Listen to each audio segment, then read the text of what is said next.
Here to introduce our keynote speaker is Jonathan Encarnacion. Jonathan is Regional Director for UPMC Health Plan and is a member of the Community First Fund Board.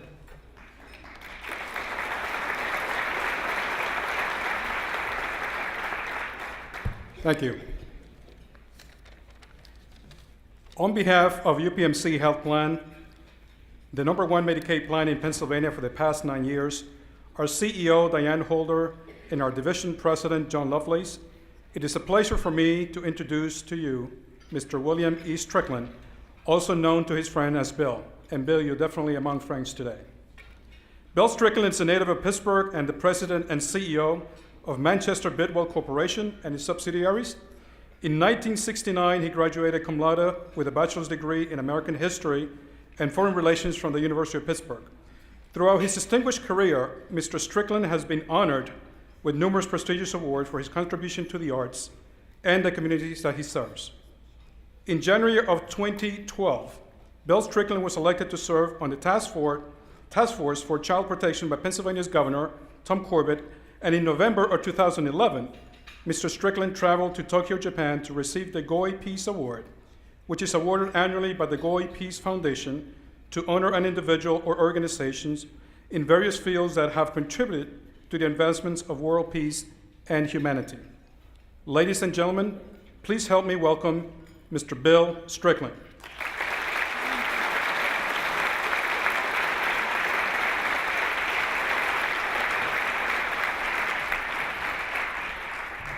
Thanks for the introduction. I'm very aware that I'm the after lunch speaker. So this will be hopefully painless and short, but it's all pictures.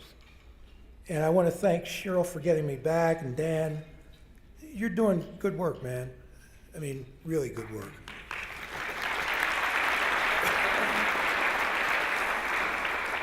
And Cheryl Holland Jones had me come up a couple years ago to tell this story. And so Cheryl, I've got a couple extra pictures to show you, so don't go to sleep on me just yet. And they are pictures, and they're of my life, basically. What my introductor did not tell you is I got into the University of Pittsburgh as a probationary student because I didn't pass the Scholastic Aptitude Test, having never seen it before. So I marked this thing up, I flunked the test, so I get into Pitt as a probationary student. Graduate with honors, now I'm a trustee of the place. And I was the commencement speaker. And I got up in front of 13,000 people and said, don't give up on the poor kids. They might end up being a commencement speaker. And that story is what I'm going to talk about for a few minutes. I think that people are born into the world as assets, not liabilities. It's all in the way that you treat people that drives behavior. And if a guy named Frank Ross, who was my art teacher in my public school, had not believed that I had something to contribute to the world, I'm another black guy in the penitentiary or dead, like a lot of my friends. So all the people that you've invested in today, those are the people I believe in. And I've built a center to try to celebrate these very special people. And I'll show you some pictures of it. That's our center. This is my concept of what a school for poor people is supposed to look like.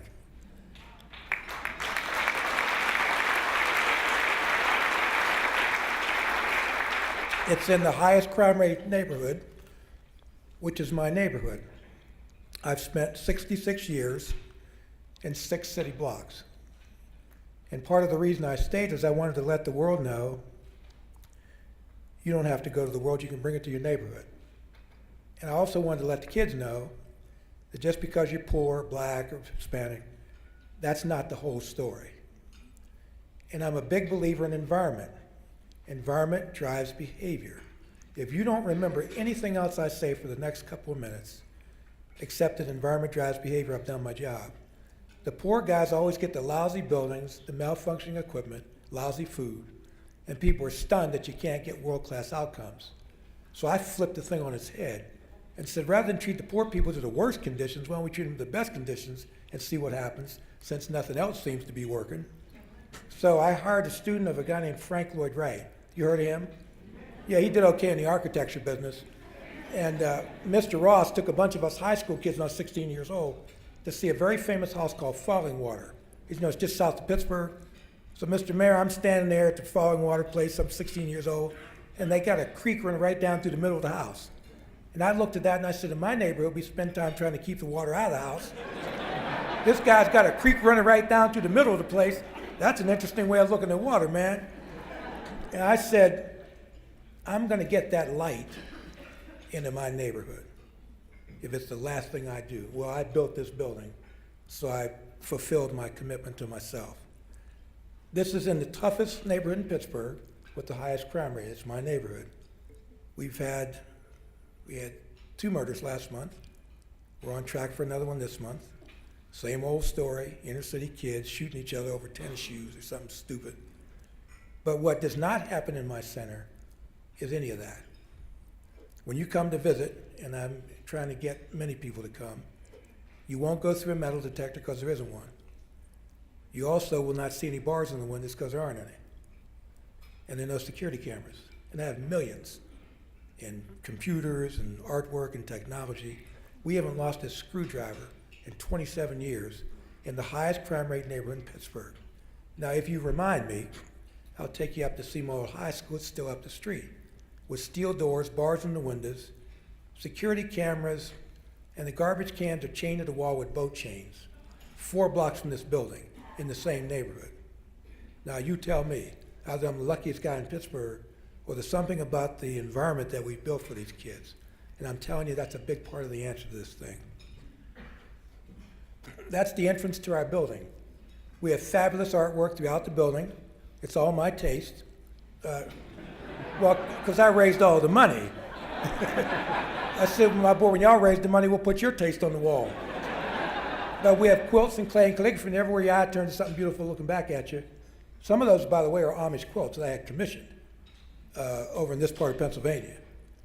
And the concept was that I wanted to build a beautiful environment so that poor people who never have a nice day could go to something that was beautiful that celebrated them.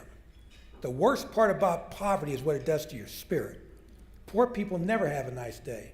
They don't even know that the sun comes up in the morning because they stop looking at it. So the theory is if you want to get people out of the dark, you got to put them in the sun and let them know that the sun's for everybody on the planet, not just rich kids. And in Pittsburgh, every day, this building is bright, which means by definition it's hopeful. And that's why we're getting the outcomes that we're getting. That's at Christmas time. This is what a school's supposed to look like for poor kids. The details matter. Well, these kids and the welfare mothers and the rest of them come to this place, that's what they see when they walk in the front door. We're here to celebrate life every day. That's our culture. That's our boardroom. I commissioned a Japanese cabinet maker to do 60 pieces of furniture for our school. I hired a guy from Kyoto, Japan.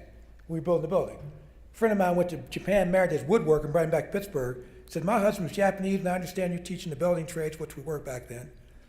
And I was wondering if you'd interview him for a job. I said, well, bring the guy over. Well, he didn't speak any English. And you can imagine how much Japanese I speak. But I found out he had studied with a very famous guy named George Nakashima, who was from New Hope, Pennsylvania, who was a big deal. And I was hip to Nakashima. I said, tell your husband I'm going to give him a job teaching carpentry. She stood in Japanese. He stood up and he bowed. He says, please tell Mr. Strickland I'm grateful for the job. I apologize that my English is so poor.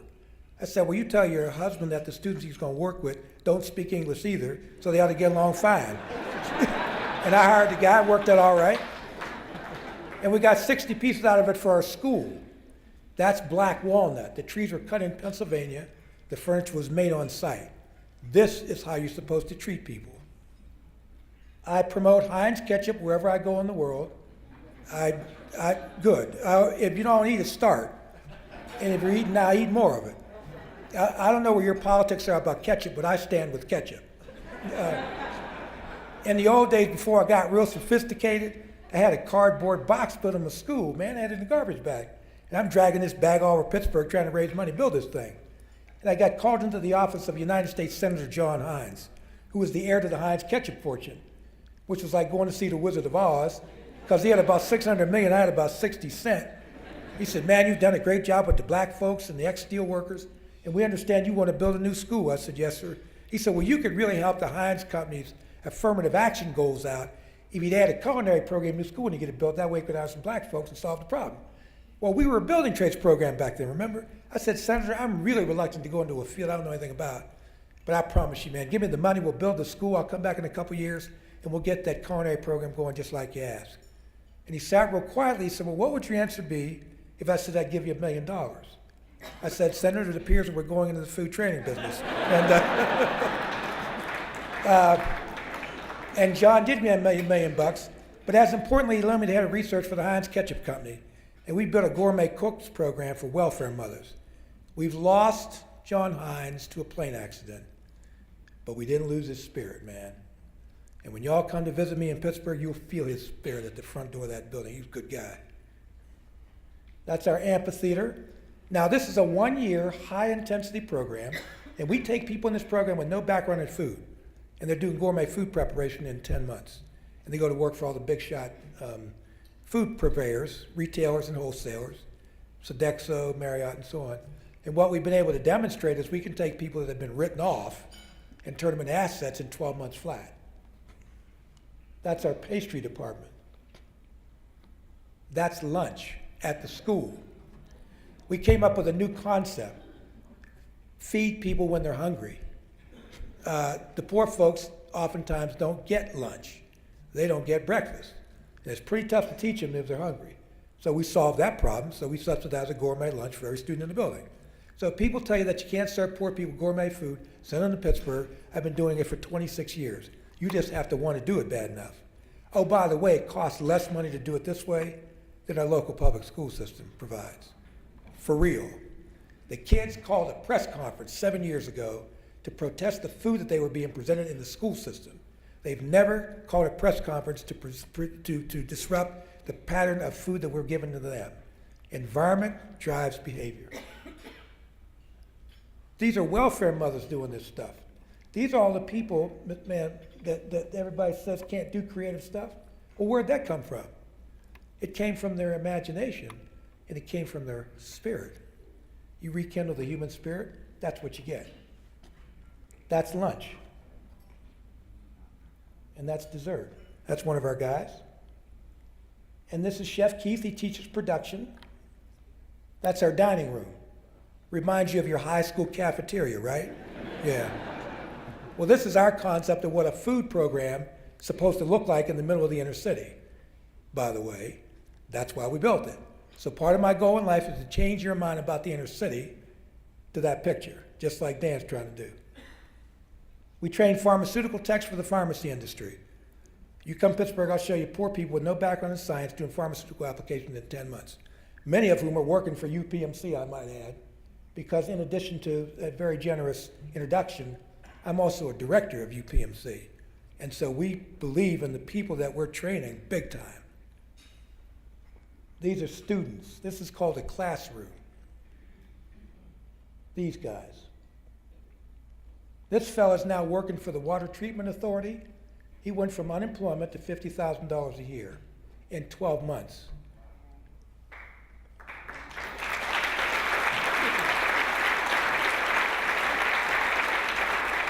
These are our chem tech guys. Mike Zamias, who's a very close friend, is here in the audience. And we flew up here today on his airplane. Mike was at the center yesterday with a group from his company, and they saw those equations on the board for real. Poor people are learning this stuff.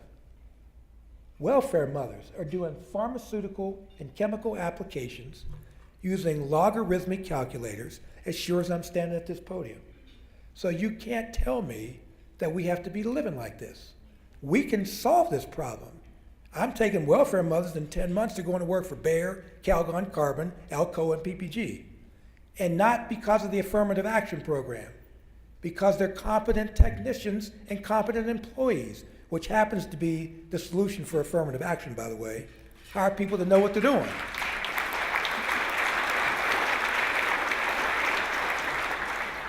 That's electronic medical records. These are two of our students. This is our library. I have students in the library with high school diplomas that they can't read.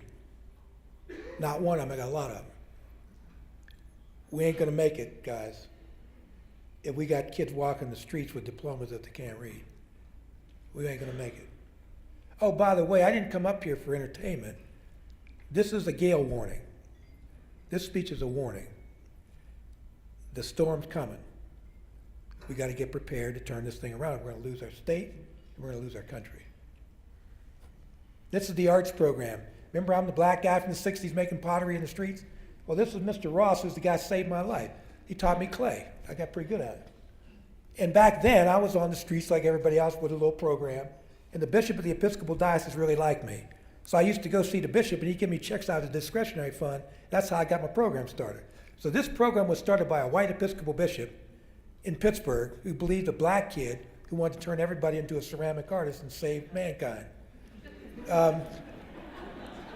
And I actually did believe that. In some ways, I still believe that. So I built this little center called Manchester Craftsman's Guild. So it was started by a church. The bishop died a number of years ago. His family asked me to speak at his memorial service. So I got up to speak, and his wife took my hand. She said, I want you to know the bishop cried like a baby when he saw your name in the New York Times with your first presidential appointment. I've had 3 presidential appointments. Bush 41, Bush 43, and the current president, Barack Obama, for the kid who got into the University of Pittsburgh on probation, right?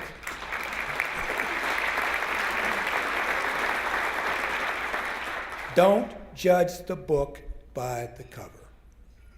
You never know in what form your next leader's going to show up. So anyway, we got this little program going. I work with 500 kids in Pittsburgh public schools after school, clay photography, digital imaging. I graduated 99% of the kids last year. We've averaged over 90% for 20 years in a row. Why? Because there's nothing wrong with the kids, guys. You have to build a world-class environment. You got to believe in them, give them something decent to eat and enough clay, and you can cure what's troubling them. 99% of the kids graduated last year, so we doubled the effective graduation rate for inner city kids using an after-school arts program as the strategy. Why? Because you can't teach the kids algebra, they don't want to live. The first thing you got to do is get them to stay on the planet. And the arts does it because it appeals to the hemisphere of the brain where the imagination lies. You unlock the imagination, you unlock learning. What's the first program that they're trying to kill off? The arts programs, which is exactly opposite of what needs to be happening. 5 of my faculty are former kids.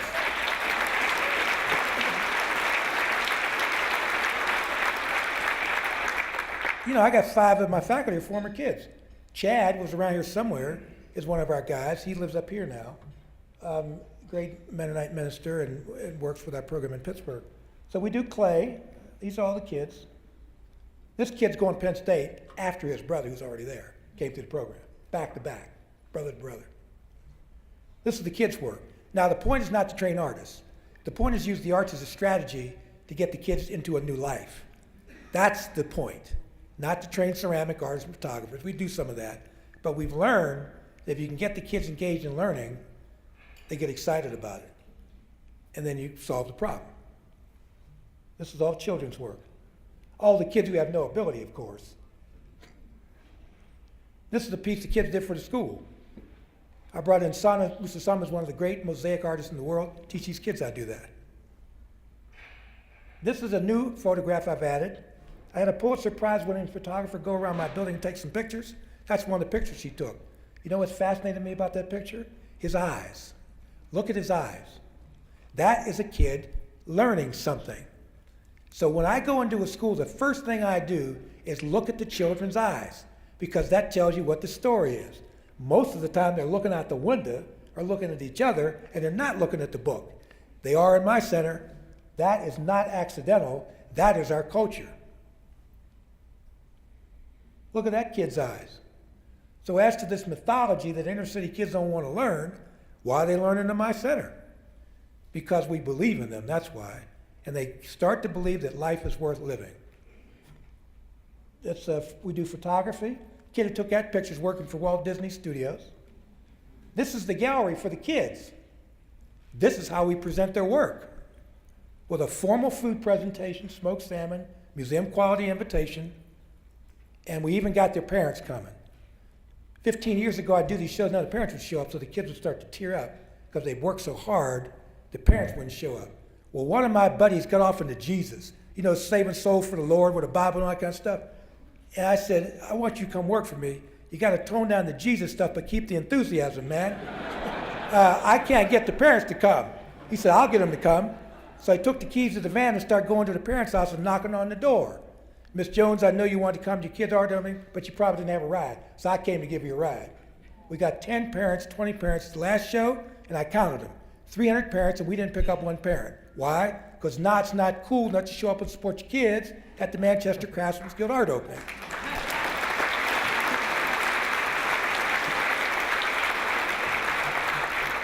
The woman on the left is the instructor, the woman on the right is the student. We're introducing a new concept in education. It's called We Love Our Students. Very new territory. The guy on the left, I had him in 7th grade. He's now the director of the program, Jermaine Watkins. He's a brilliant photographer, and he came back to teach in the center that saved his life. This is actually an old slide. Before I got real sophisticated with below PowerPoint, I actually had slides in a box. Cheryl, did I have slides when I came back here the last time? Okay, I had a box with duct tape on the corner and some slides in the box, man. You remember those with the little tray? Well, I got called out to a place called the Silicon Valley. So I showed up with my slide projector, and these people thought I was from Pluto, man. But that's cool. I blew off the dust, plugged in my little slide projector, got up and told my story. The lady came out of the audience. She said, man, what a presentation. My only criticism is your technology is a little bit old. Well, I ain't no high-tech guy. They all about saying to me. I said, well, what do you do for a living? She said, oh, I help run a company called Hewlett-Packard. I said, well, my dear, there's an instantaneous solution to this problem. And the long and short of it is we got $1 million from HP and a systems engineer to go with it. And we now have one of the hippest digital imaging centers east of the Mississippi River. And I'm putting kids into the Rhode Island School of Design right out of the imaging center.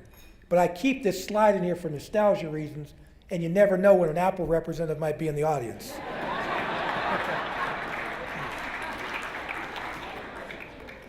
This is called a classroom. This is how you're supposed to treat your children. You build that, you solve the problem. We also stuck a music hall in the north end of the building, and I'm very glad I did because a guy named Dizzy Gillespie showed up. He's a trumpet player. So I said to Mr. Gillespie, why would you come to a black school in the middle of the inner city that doesn't even have a reputation in music? He said, Billy Taylor told me a black guy built it, and I didn't believe one, see for myself. And you're too young to appreciate what you built, but I'm not, and you ought to build a center like this in every city in this country, and I'm going to help you do it. I said, well, that's cool, you came. No. He said, no, I'm going to allow you to record the concert. I'm going to give you the rights to the music, which he did. Then a piano player named Herbie Hancock dropped by, and then Wynton Marsalis and the Basie Band, and Shirley Horn, and Betty Carter, and Dakota Staton, and Nancy Wilson, all of them. We now have 600 recordings. The most important collection of jazz recordings in the world is in my center in Pittsburgh. Have y'all ever heard of something called the Grammy Awards? Well, we've won 5 Grammys, 9 nominations.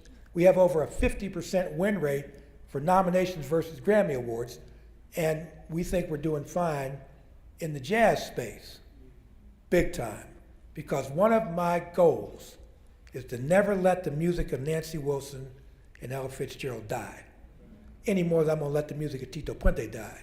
We're going to preserve this for future generations.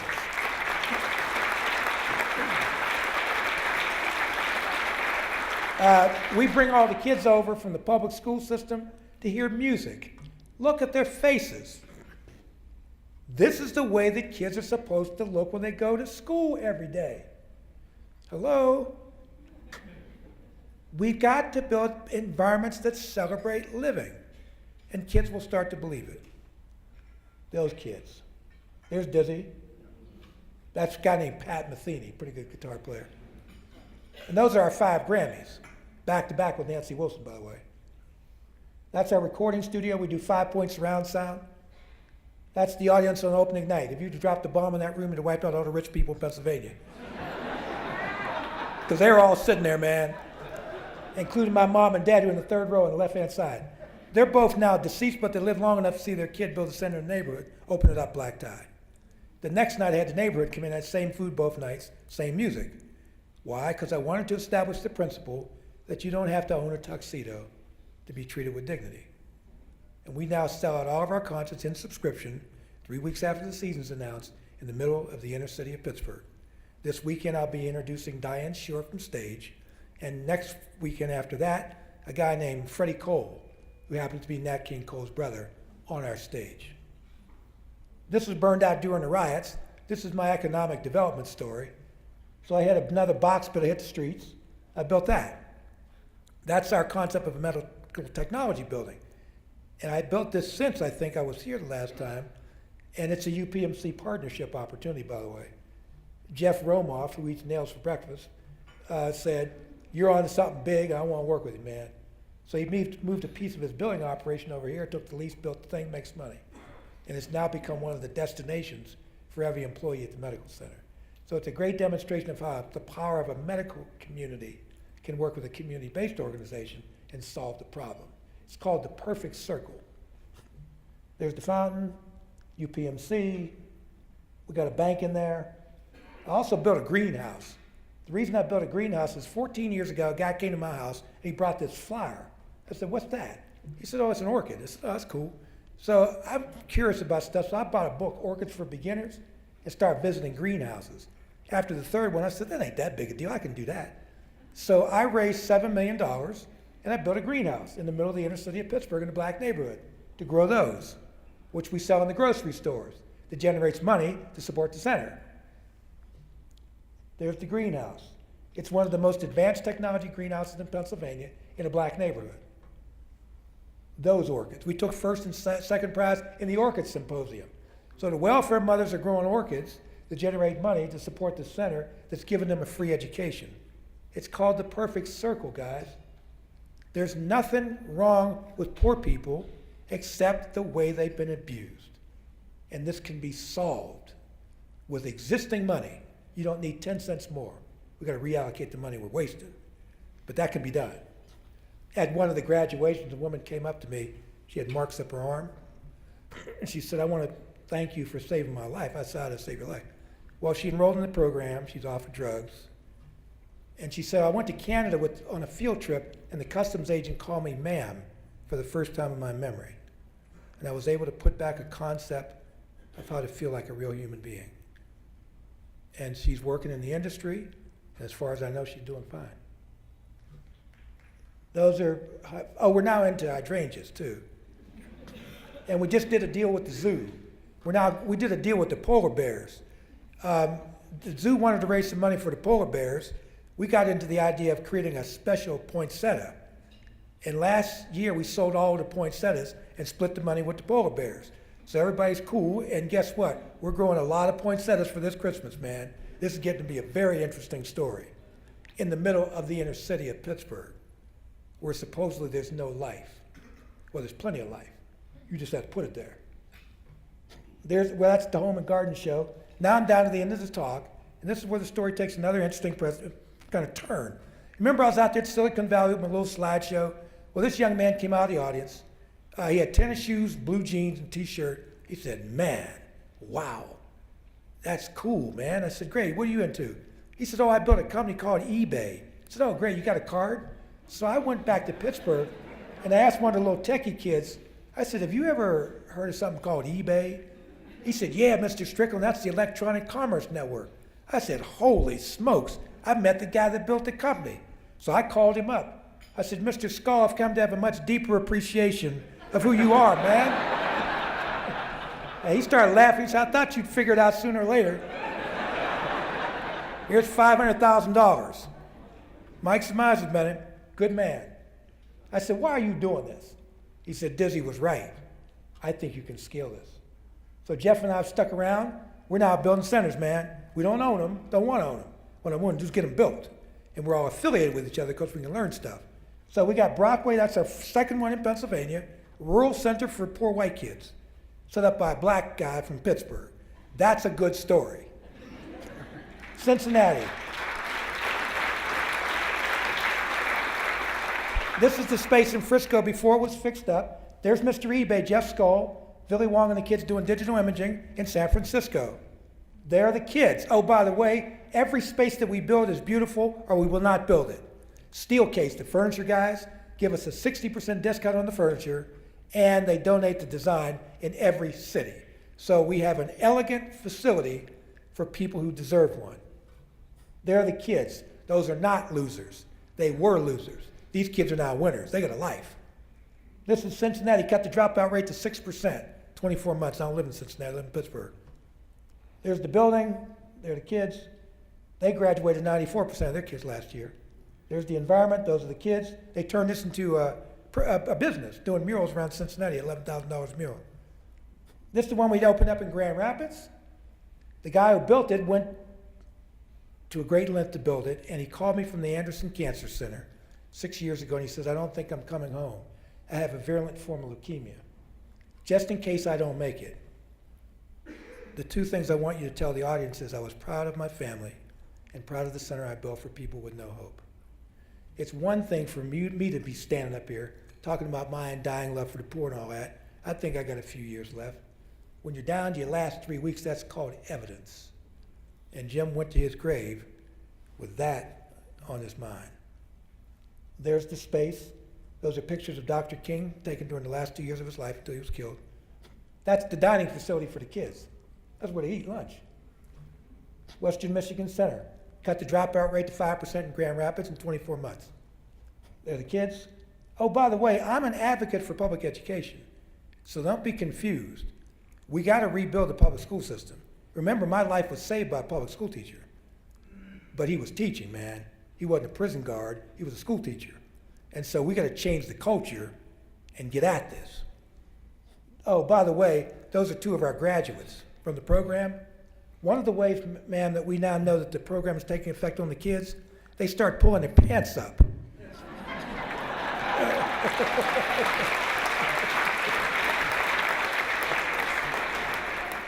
And when they put a belt on, I know I got them. These used to be called welfare mothers. You know what they're called now? Pharmaceutical technicians. They were welfare mothers. Welfare as a state of mind, not just an economic condition. These people are not welfare. They're working, man, for the DeVos, medical system in downtown Grand Rapids. New Bridge is open. We work with Cleveland Clinic in Cleveland and University Hospital. Those are the kids. We saw kids get off the bus for the first time. They walked away from the building. They thought they got off at the wrong stop. They couldn't conceive that something this beautiful was for them. That's how upside down this thing's gotten. We do recording technology. These are our first group of phlebotomists who went through. There's the space we built for them. This is the one we opened up in New Haven. Looks just like that picture. It's got a waiting list to get into place. This is the one we just opened in Boston last month. Got a waiting list. This is the one we opened in Brockway, Pennsylvania. Y'all heard of Punxsutawney Phil? That's where he lives. Called the Brockway Center for Arts and Technology, our first rural center. And we're opening Buffalo up this Friday. It's already funded. It'll be a great day. Richmond, Charlotte, St. Croix, and Vancouver. Atlanta, Chicago, and Sharon. I think we'll get Sharon open in the next 14, 16 months. We got it really teed up big time. And these are cities that they're talking to us about building centers. And I'm not out looking for work. These are guys who have wandered into Pittsburgh, heard about this story. And Vancouver and Northern Israel. And we're trying to get a bill passed. And there's the book. I'm going to sell a couple of books after this thing. Buy the book. It's big type and it's real short. But every time I sell a book, it gets the message out. So Dan's got a couple of volunteers. We're going to sign a couple of books. Here's why I came up here. One, I got invited. Two, we got to stop this. We can't live like this. That's enough. We have answers. It's you guys. The answers are in this room. They are not going to be from on high. As much as I respect government, it's not going to come from government. It's going to come from leaders in government and citizens who have a conscience. I still believe that people have a conscience. They know right from wrong. That's why it's called America. I believe this so much I'm prepared to bet my life that I'm right. So I'm going to play out this hand. The goal is to build 100 centers in the U.S. and 100 around the world yesterday. Right now we have Jews and Arabs meeting in Israel to talk about building a center for the children, for real. We're talking about building one for the survivors of the tsunami, who I visited several years ago and got an award. But I want to build them in any community that's willing to listen, and it's called cooperation, meaning the nonprofits got to change the way they think. We all got to start rowing in the same direction. There are enough poor people to go around for everybody. No guy's better to lock on the market. And the even better news is, I ain't moving to your town. I'll stay in Pittsburgh where I belong. But the idea is transferable. And every center that we have built has grown out of a conversation like this. Thank you for listening to what I had to say, but more importantly, because of the noise level in this room, thank you for giving me the respect of your attention and your affection. And that's the fuel that keeps me going to build these centers. Thank you very much.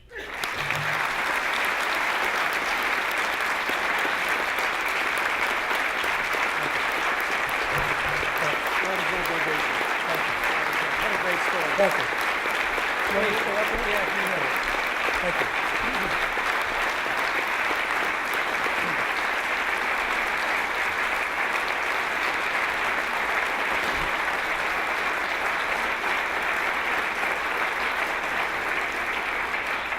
With a story like that, I'm sure he's used to standing ovations, and they are well deserved. Thank you. On behalf of Community First Fund, thank you for sharing your story. Thank you for what you're doing for the youth and the underserved, and we appreciate everything and for you being here. Great. Thanks.